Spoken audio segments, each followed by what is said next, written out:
आहेत पांडव? 5 असणारे पांडव आहेत. 5 पांडवांचा असणारा जो जन्म आहे, मंत्राच्या सामर्थ्यानं 5 पांडवाचा जन्म झाला. त्याच्यापैकी 3 असणारे हे पांडव कुंतीच्या पोटी जन्माला आले 3 मंत्राच्या स्वरूपामध्ये, आणि 2 असणारे नकुल आणि सहदेव हे माद्रीला मंत्र दिल्याच्या नंतर अश्विनी कुमाराच्या प्रसादानं 2 जण जन्माला आले. असे 5 पांडव. आता 100 कौरवाची असणारी या ठिकाणी कथा आपल्याला श्रवण करायची आहे. त्यांचा जन्म असणारा कसा झाला. नंबर 1 ला 5 पांडवापैकी आणि 100 असणाऱ्या कौरवापैकी सगळ्यात अगोदर जर जन्म कुणाचा झाला असेल तर युधिष्ठिराचा असणारा तो जन्म झालेला आहे. म्हणजे धर्म युधिष्ठिराचा पहिला असणारा जन्म आहे. सगळ्यात मोठा जर कोण असेल तर सगळ्यात मोठा आहे युधिष्ठिर. त्यालाच आपण धर्म सुद्धा म्हणतो. पहिला असणारा जन्म युधिष्ठिराचा. पण युधिष्ठिराचा जन्म झाल्याच्या नंतर ही गोष्ट गांधारीला आपल्या राज्यामध्ये राहत असताना ही गोष्ट गांधारीला समजली. माझी असणारी जाऊ आणि त्या जाऊच्या पोटी एक मुलगा जन्माला आला. आमचाही विवाह झालेला आहे, पण माझ्या पोटी मात्र आणखी पुत्र संतती नाही. आणि गर्भधारण केलेला होता गांधारीनं. गर्भधारण करून सुद्धा प्रस्तुत होण्याचा कालावधी सांगितलेला आहे जास्तीत जास्त 10 महिन्यापर्यंत प्रस्तुत होण्याचा असणारा भाग. पण गांधारी आणि ज्यावेळेला गर्भवती असणारी अवस्था होती, तर गर्भवती असणारी अवस्था आणि गर्भवती असणारी अवस्था ही अवस्था 1 आणि 2 नाही,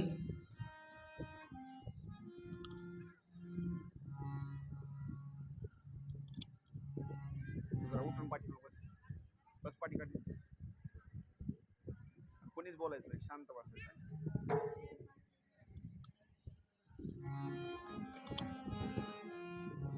गांधारीच्या बाबतीमध्ये वर्णन केलेलं आहे. 2 वर्षापर्यंत तिच्या पोटामध्ये गर्भ राहिला. 2 वर्षापर्यंत.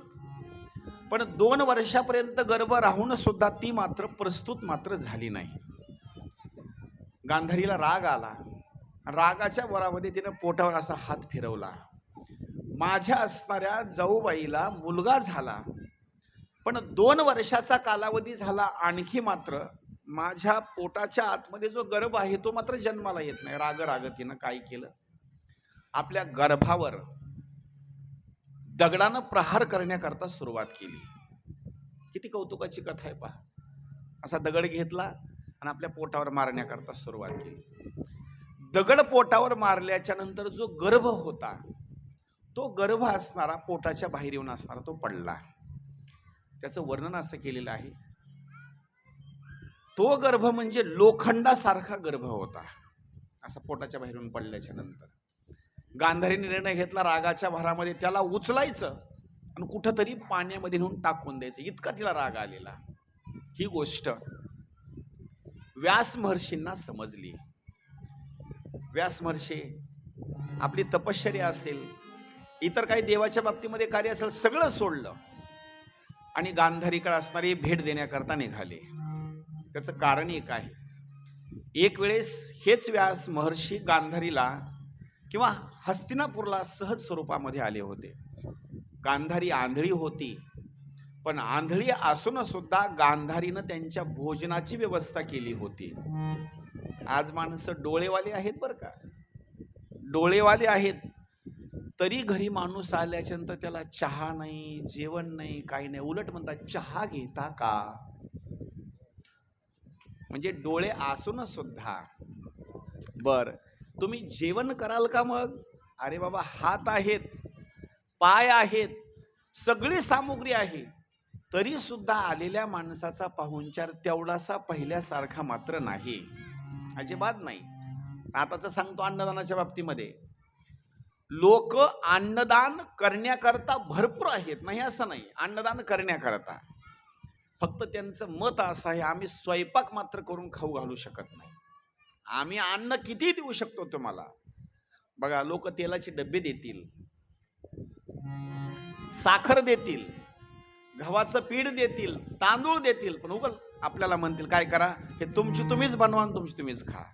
म्हणजे करून खाऊ घालणं ही पद्धत मात्र आता लोकांना आळस आलेला आहे. पण गांधारी आंधळी होती. व्यास महर्षी घरी आले. त्यांच्या जेवणाची सुंदर असणारी भूमिका आणि व्यवस्था या गांधारीनं केली.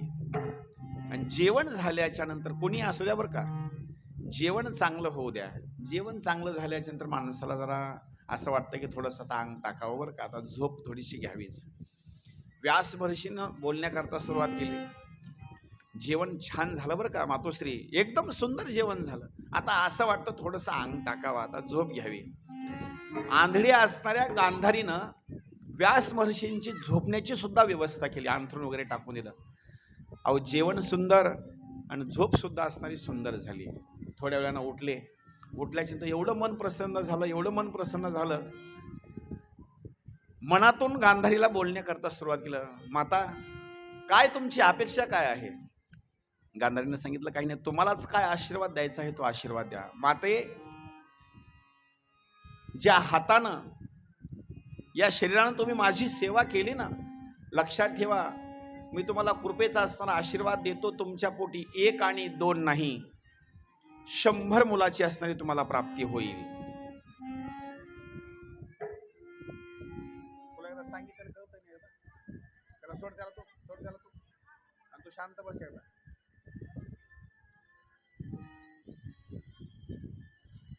ज्या वेळेला आशीर्वाद देण्याकरता सुरुवात केली, 100 मुलाची प्राप्ती माता तुम्हाला होईल. आशीर्वाद दिलेला ना, आशीर्वाद दिल्याच्या नंतर हा पोटामधला असणारा गोळा गांधारीनं काय केला, असा टाकून देण्याची भूमिका, कुठेतरी पाण्यामध्ये विसर्जन तिला करायचं. इतका राग आलेला. व्यासजी म्हणतात, मी तर उहशाबाच्या बाबतीमध्ये तिला आशीर्वाद दिलेला आहे की 100 मुलं होतील. मी चुकून सुद्धा एखादी जरी गोष्ट बोलली ना, चुकून सुद्धा, तरी ती गोष्ट खरी होती. मी तर आशीर्वाद दिलेला आहे. आणि जर या गांधारीनं तो पोटामधला असणारा जो गोळा आहे गर्भाचा टाकून दिला, तर मी दिलेला असणारा आशीर्वाद व्यर्थ जाईल. म्हणून व्यास महर्षी धावत धावत आले.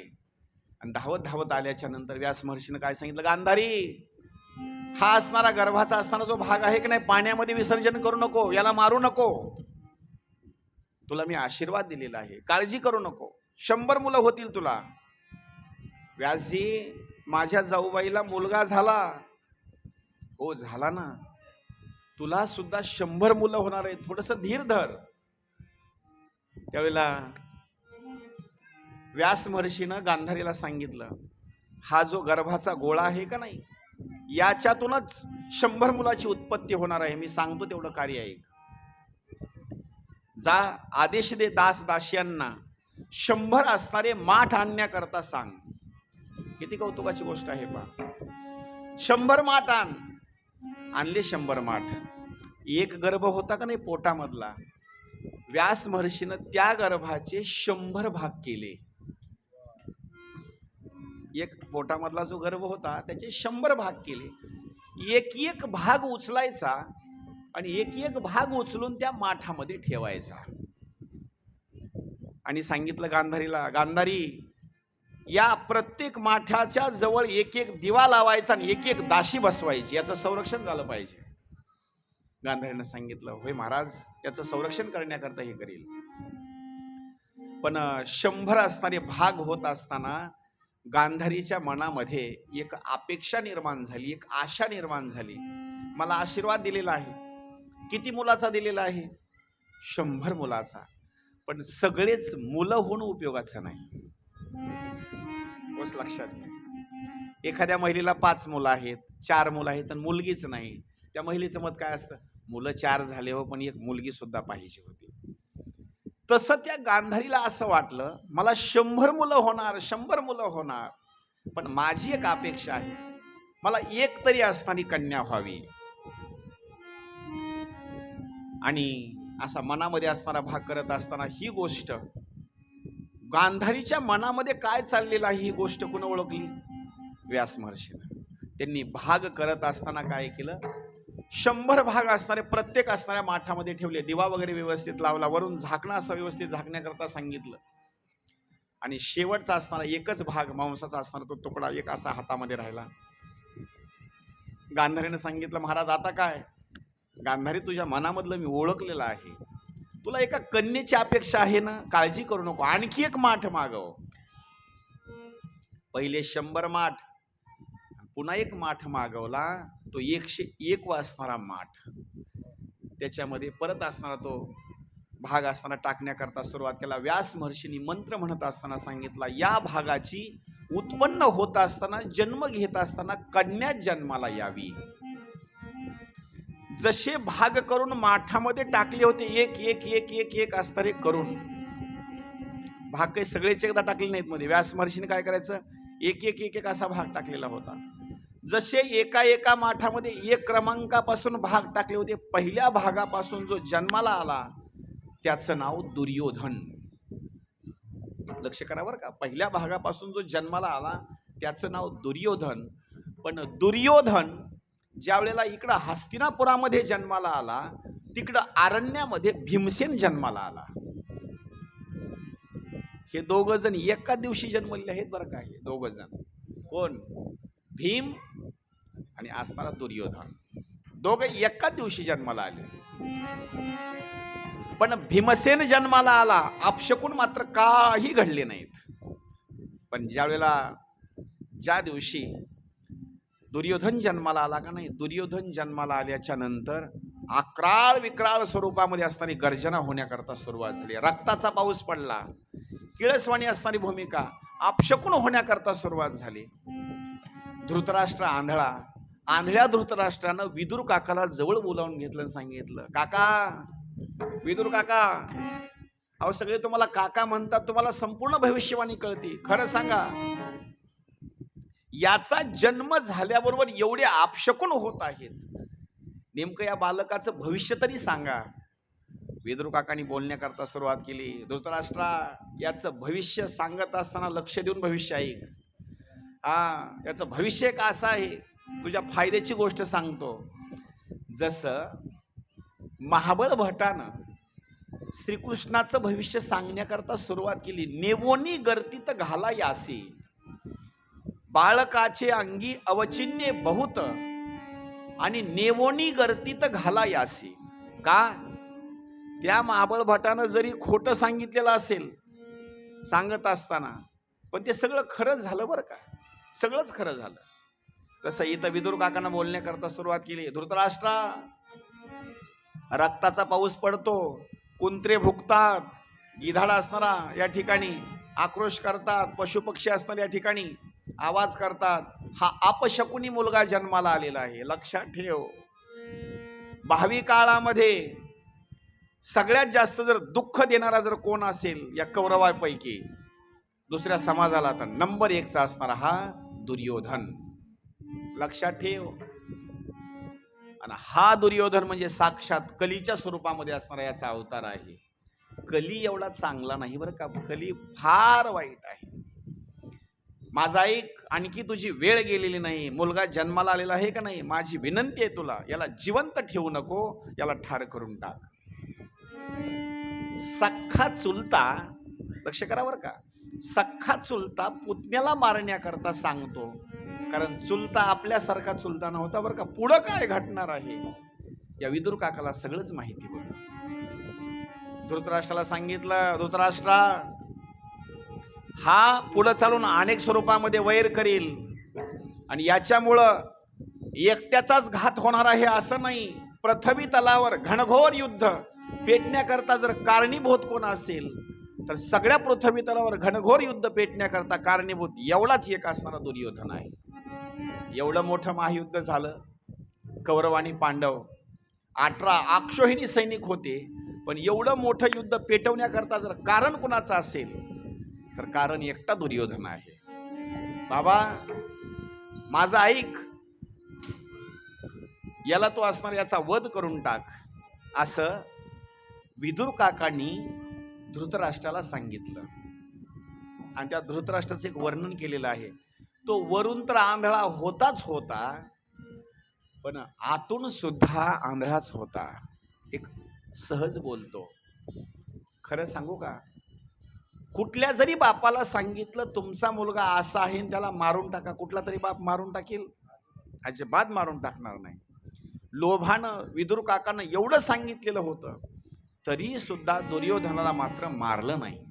आता पहा, एक आणि दोन नाही, त्या प्रत्येक माठातून जर जन्माला कोण आले असतील तर प्रत्येक माठामधून एक एक कौरव जन्माला आला. असे कौरव किती? 100 असणारे कौरव. आणि सगळ्यात शेवटी जो भाग टाकलेला होता माठामध्ये, त्या माठामधून ध्रुवशिला नावाची एक कन्या जन्माला आली. 100 कौरव आणि एक कन्या, म्हणजे गांधारीची असणारी एवढी मुलं आहेत. किती? अहो 101 हो.